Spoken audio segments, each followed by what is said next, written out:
Howard Philip Lovecraft.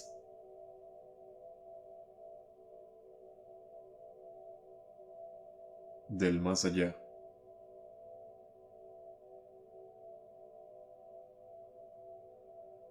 Inconcebiblemente espantoso era el cambio que se había operado en Crawford Tillinghast, mi mejor amigo. No lo había visto desde el día, 2 meses y medio antes, en que me contó hacia dónde se orientaban sus investigaciones físicas y matemáticas. Cuando respondió a mis temerosas y casi asustadas reconvenciones, echándome de su laboratorio y de su casa en una explosión de fanática ira, supe que en adelante permanecería la mayor parte de su tiempo encerrado en el laboratorio del ático, con aquella maldita máquina eléctrica, comiendo poco y prohibiendo la entrada incluso a los criados. Pero no creí que un breve período de 10 semanas pudiera alterar de ese modo a una criatura humana. No es agradable ver a un hombre fornido quedarse flaco de repente, y menos aún cuando se le vuelven amarillentas o grises las bolsas de la piel. Se le hunden los ojos. Se le ponen ojerosos y extrañamente relucientes. Se le arruga la frente y se le cubre de venas, y le tiemblan y se le crispan las manos. Y si a eso se añade una repugnante falta de aseo, un completo desaliño en la ropa, una negra pelambrera que comienza a encanecer por la raíz, y una barba blanca, crecida en un rostro en otro tiempo afeitado, el efecto general resulta horroroso. Pero ese era el aspecto de Crawford Tillinghast, la noche en que su casi incoherente mensaje me llevó a su puerta, después de mis semanas de exilio.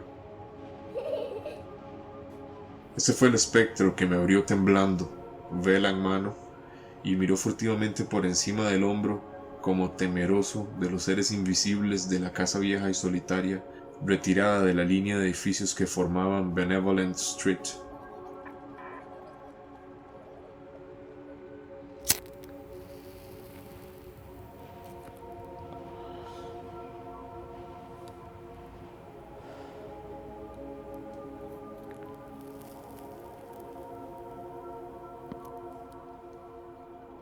Fue un error que Crawford Tillinghast se dedicara al estudio de la ciencia y la filosofía. Estas materias deben dejarse para el investigador frío e impersonal, ya que ofrecen 2 alternativas igualmente trágicas al hombre de sensibilidad y de acción: la desesperación, si fracasa sus investigaciones, y el terror inexpresable e inimaginable si triunfa.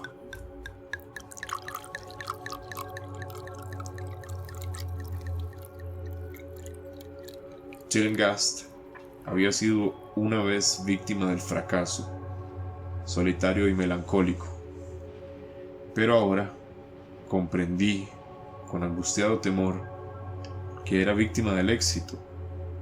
Efectivamente, se lo había advertido 10 semanas antes, cuando me espetó la historia de lo que presentía que estaba a punto de descubrir.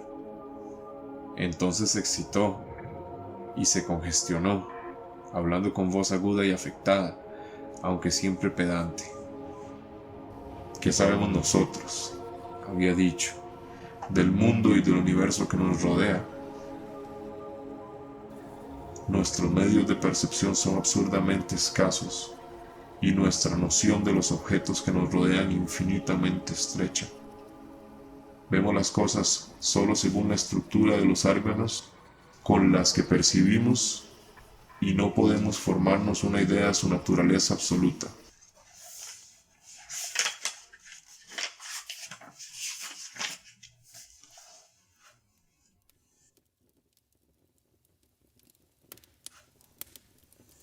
Pretendemos abarcar el cosmos complejo e ilimitado con 5 débiles sentidos, cuando otros seres dotados de una gama de sentidos más amplia y vigorosa, o simplemente diferente, podrían no solo ver de manera muy distinta las cosas que nosotros vemos, sino que podrían percibir y estudiar mundos enteros de materia, de energía y de vida que se encuentran al alcance de la mano, aunque son imperceptibles a nuestros sentidos actuales. Siempre he estado convencido de que esos mundos extraños e inaccesibles están muy cerca de nosotros, y ahora creo que he descubierto un medio de traspasar la barrera. No bromeo. Dentro de 24 horas, esa máquina que tengo junto a la mesa generará ondas que actuarán sobre determinados órganos sensoriales existentes en nosotros en estado rudimentario o de atrofia. Esas ondas nos abrirán numerosas perspectivas ignoradas por el hombre, algunas de las cuales son desconocidas para todo lo que consideramos vida orgánica. Veremos lo que hace aullar a los perros por las noches y enderezar las orejas a los gatos después de las 12. Veremos esas cosas y otras que jamás ha visto hasta ahora ninguna criatura. Traspondremos el espacio, el tiempo y las dimensiones, y sin desplazamiento corporal alguno nos asomaremos al fondo de la creación.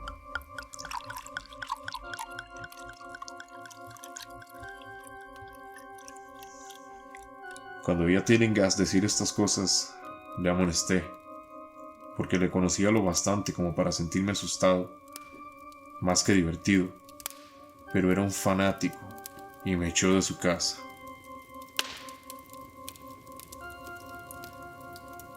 Ahora no se mostraba menos fanático, aunque su deseo de hablar se había impuesto a su resentimiento, y me había escrito imperativamente con una letra que apenas reconocía.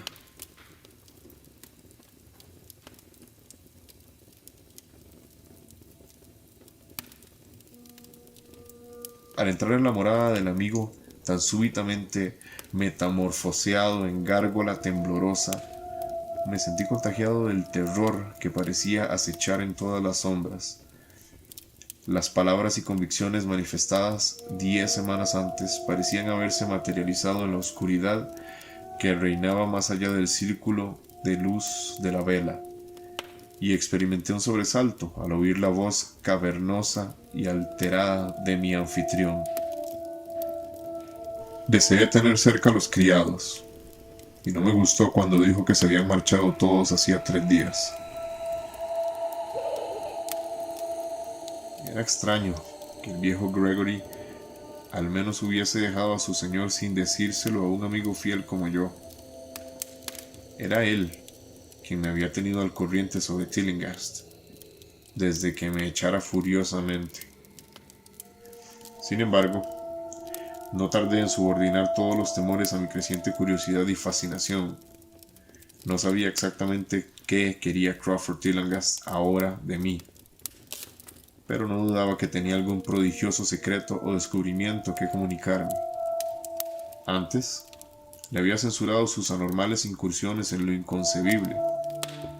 Ahora, que había triunfado de algún modo, casi compartía su estado de ánimo, aunque era terrible el precio de la victoria. Le seguí escaleras arriba por la vacía oscuridad de la casa, tras la llama vacilante de la vela que sostenía la mano de esta temblorosa parodia de hombre.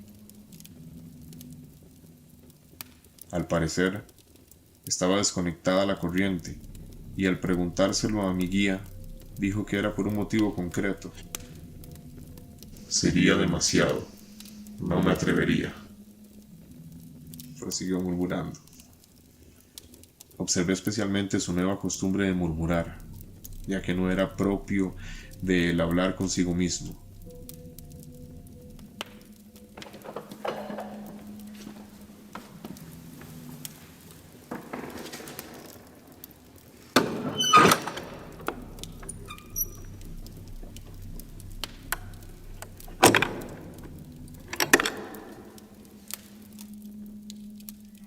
Entramos en el laboratorio del ático y vi la detestable máquina eléctrica brillando con una apagada y siniestra luminosidad violácea.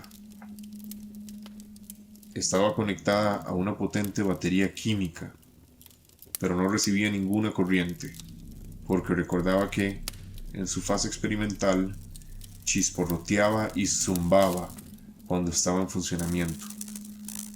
En respuesta a mi pregunta, Tillinghast murmuró que aquel resplandor permanente no era eléctrico en el sentido que yo lo entendía. A continuación me sentó cerca de la máquina, de forma que quedaba a mi derecha, y conectó un conmutador que había debajo de un enjambre de lámparas. Empezaron los acostumbrados chisporroteos.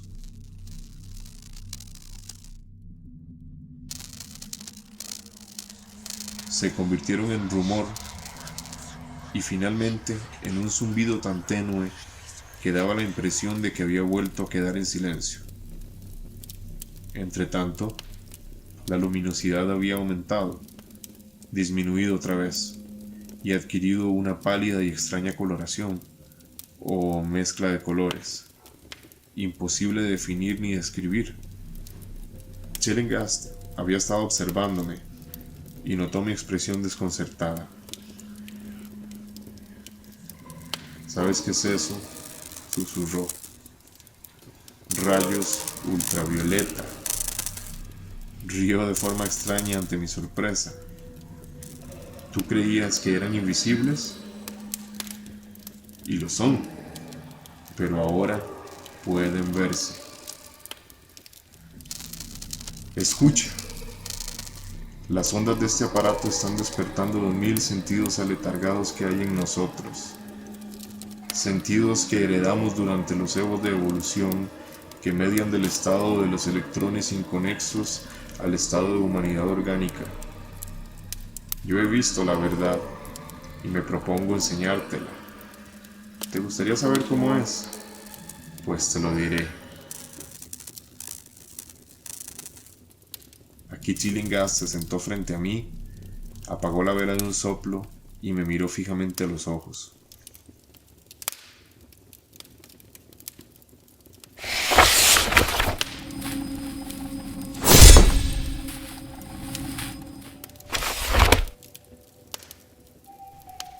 Tus órganos sensoriales, creo que los oídos en primer lugar, captarán muchas de las impresiones, ya que están estrechamente conectados con los órganos aletargados. Luego lo harán los demás. ¿Has oído hablar de la glándula pineal? Me río de los superficiales endocrinólogos, colegas de los embaucadores y advenedizos freudianos. Esa glándula es el principal de los órganos sensoriales. Yo lo he descubierto. Al final es como la visión, transmitiendo representaciones visuales al cerebro. Si eres normal, esa es la forma en que debes captarlo casi todo. Me refiero a casi todo el testimonio del más allá.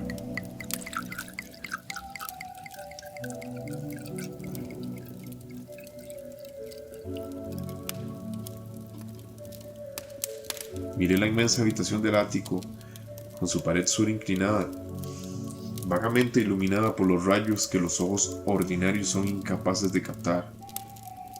Los rincones estaban sumidos en sombras y toda la estancia había adquirido una brumosa irrealidad que emborronaba su naturaleza e invitaba a la imaginación a volar y fantasear. Durante el rato que Tillinghast estuvo en silencio, me imaginé en medio de un templo enorme e increíble de dioses largo tiempo desaparecidos, de un vago edificio con innumerables columnas de negra piedra, húmedas hacia unas alturas brumosas que la vista no alcanzaba a determinar. La representación fue muy vívida durante un rato, pero gradualmente fue dando paso a una concepción más horrible, la de una absoluta y completa soledad en el espacio infinito, donde no había visiones ni sensaciones sonoras. Era como un vacío, nada más. Y sentí un miedo infantil que me impulsó a sacarme del bolsillo el revólver que de noche siempre llevo encima, desde la vez que me asaltaron en East Providence.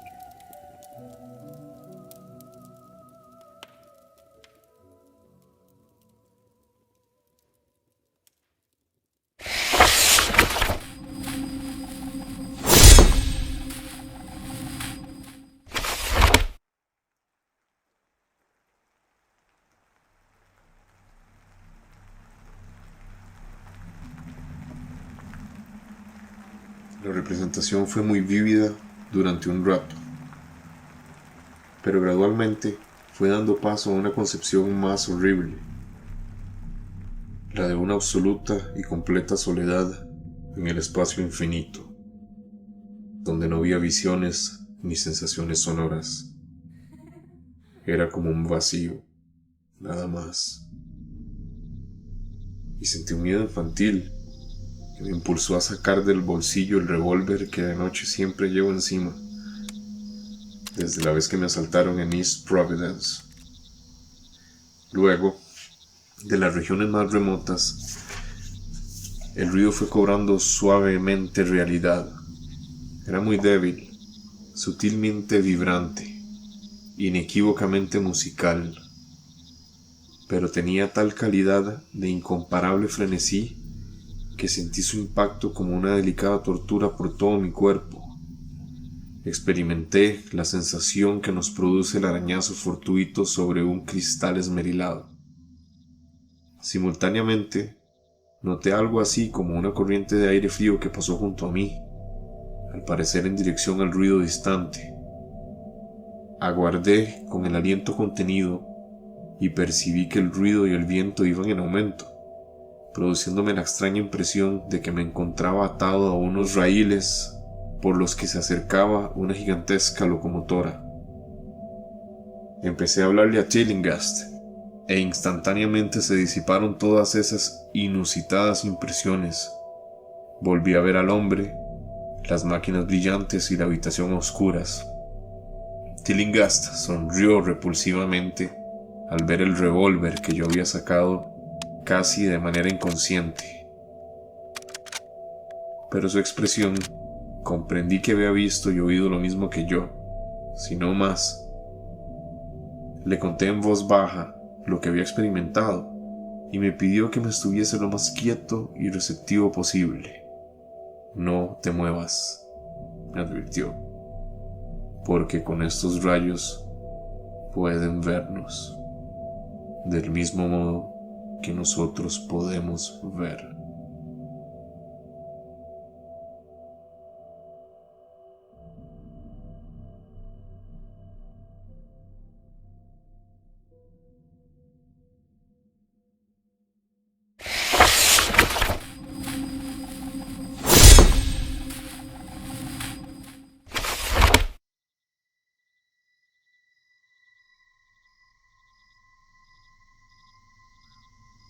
Te he dicho que los criados se han ido, aunque no te he contado cómo. Fue por culpa de esa estúpida ama de llaves. Encendió las luces de abajo, después de advertirle yo que no lo hiciera.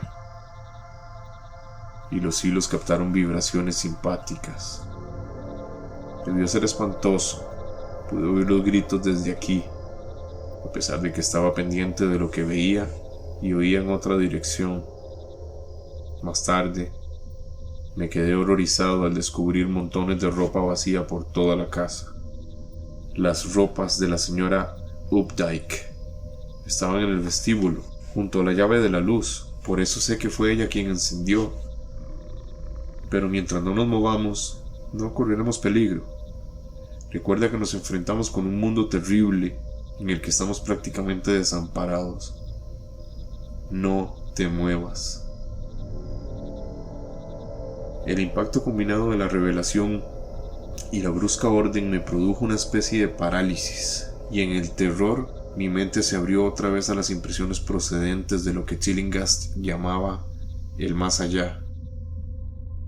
Me encontraba ahora en un vórtice de ruido y movimiento, acompañados de confusas representaciones visuales.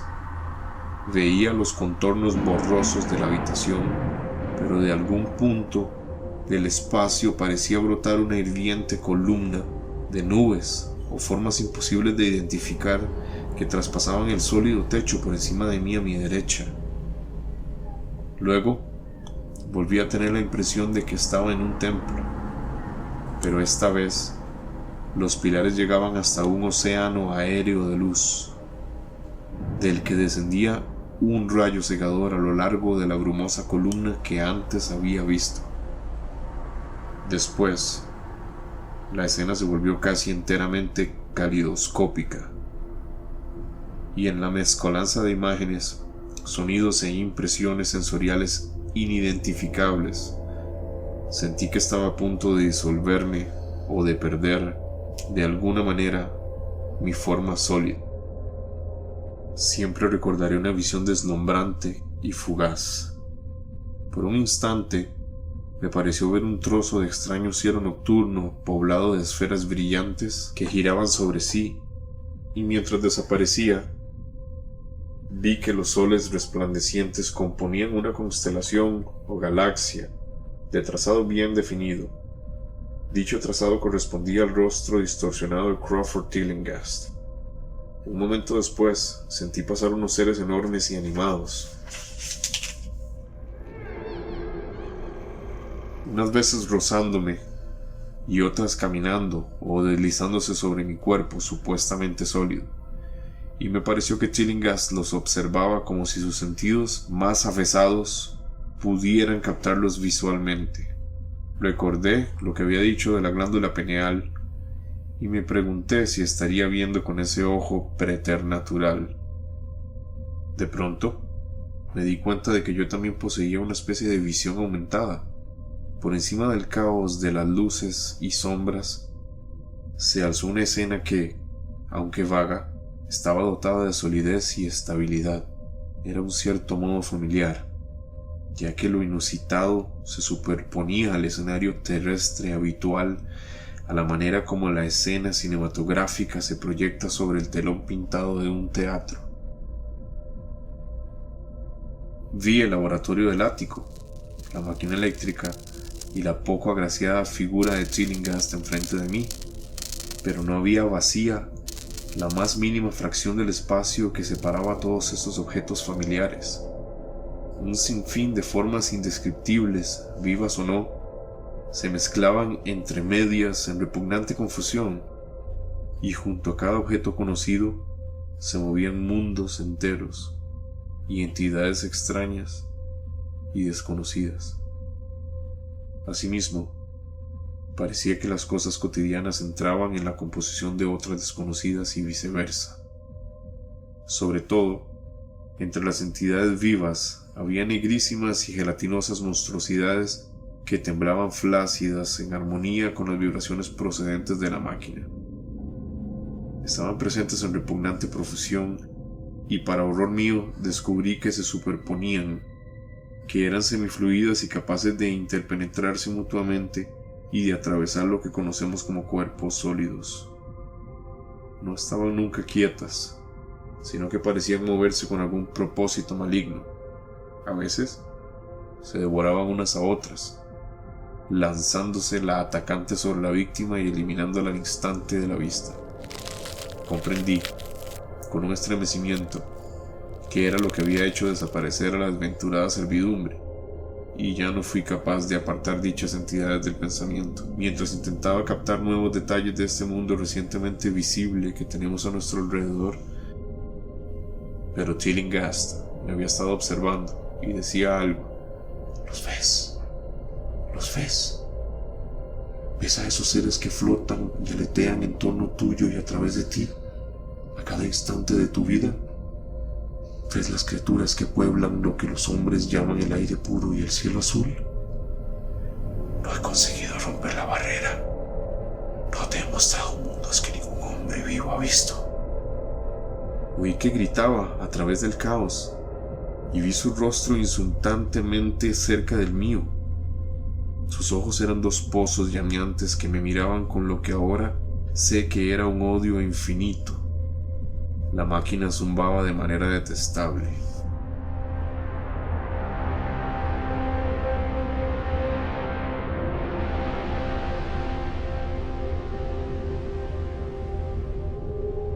crees que fueron esos seres que se contorsionan torpemente los que aniquilaron a los criados? Imbécil. Esos son inofensivos.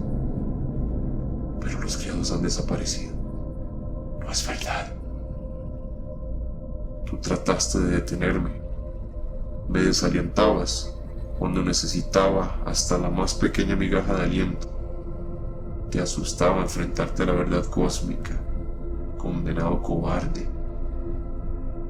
Pero ahora te tengo a mi merced. ¿Qué fue lo que aniquiló a los criados? ¿Qué fue lo que les hizo dar aquellos gritos? No lo sabes, ¿verdad? Pero enseguida lo vas a saber. Mírame. Escucha lo que voy a decirte. ¿Crees que tienen realidad las nociones de espacio, de tiempo y de magnitud?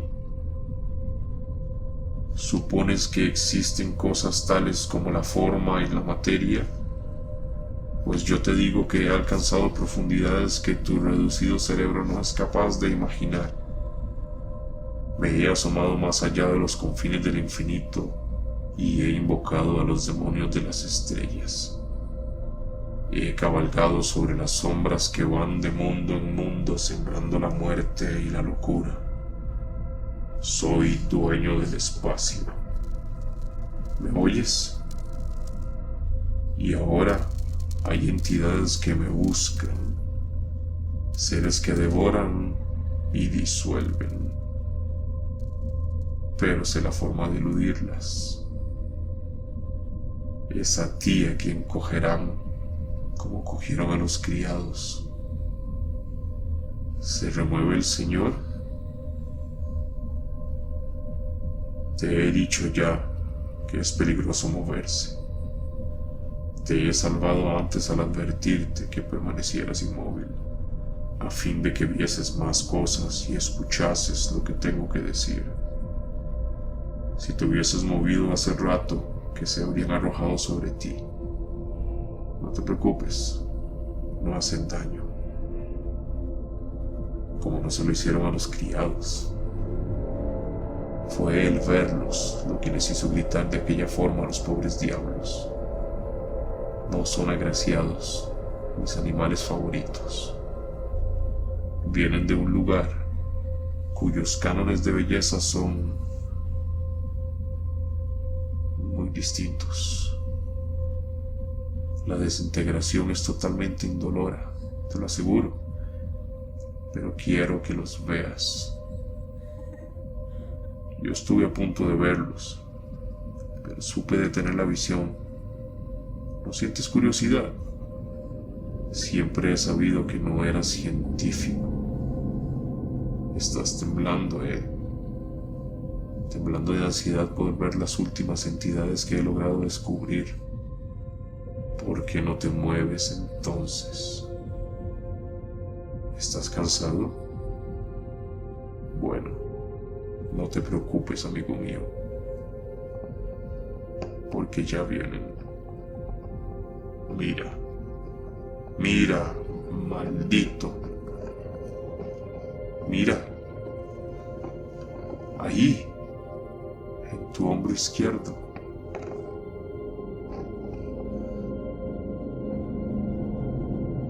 Lo que queda por contar es muy breve, y quizás lo sepáis ya por las notas aparecidas en los periódicos. La policía oyó un disparo en la casa de Chillingast y nos encontró allí a los dos. A Chillingast muerto y a mí inconsciente.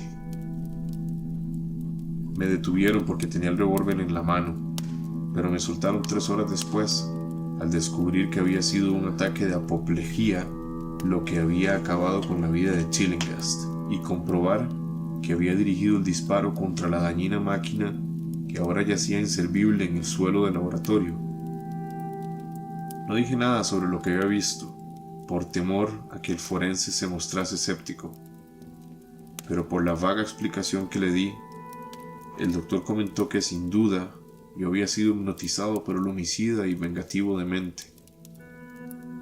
Quisiera poder creerle, Se sosegarían mis destrozados nervios si dejara de pensar en lo que pienso sobre el aire y el cielo que tengo por encima de mí y mi alrededor. Jamás me siento a solas ni a gusto, y a veces, cuando estoy cansado, tengo la espantosa sensación de que me persiguen. Lo que me impide creer en lo que dice el doctor es este simple hecho, que la policía no encontró jamás los cuerpos de los criados que dicen que Crawford Tillinghast mató.